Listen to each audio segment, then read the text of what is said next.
Asalaamu calaykum waraxmatullaahi wabarakaatuhu asxaabay soo dhawaada Soomaaliya soo dhawaada magacaygu waa Cabdi Cabdi Yuusuf oo idinku soo dhaweynaya kanalkiisii Ifan Forex Robotics and Technology soo dhawaada kanalkan waxaan uga hadli doonaa barnaamijyo forex oo aan sameeyay iyo qaababka ay u shaqeeyaan ayaa rabaa inaan kanalkan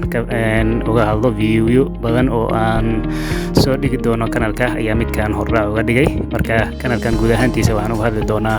barnaamijyada robotka forex ka shaqeeya barnaamijyo robot oo aan sameeyo aan u bixiyay Ifan Robotics barnaamijyadaas ayaan video ka soo duubi doonaa iyo qaababka dadka ay uga faa'iideysan karaan dadka ayagoon wax aqoon ah u lahayn forex-ka ayaa haddana forex-ka waxay ka sameyn karaan suuqa forex waxay ka sameyn karaan lacag ayay ka sameyn karaan marka waxaan ugu talagalay barnaamijyadan inaan faahfaahin ka bixiyo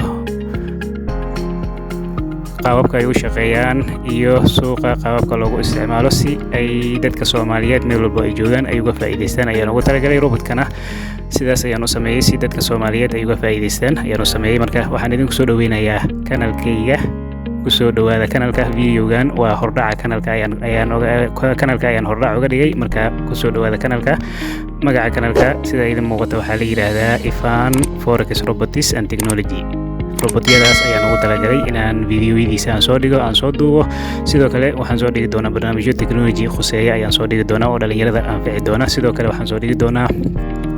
buugaagta technology-ga ee dugsiga sare practicadooda ayaguna aan soo dhigi doonaa dhalinyarada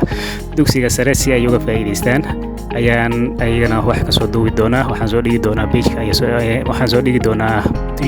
kanalka ayaan soo dhigi doonaa marka asxaabay mar labaad ku soo dhawaada kanalkayga waa Cabdifataax Cabdi Yuusuf oo idinku soo dhaweynaya mar kale iyo mar labaad iyo mar saddexaad oo idin leh ku soo dhawaada kanalka Ifan Forex Robotics and Technology sidaas iyo nabadgelyo soo dhawaada asxaabay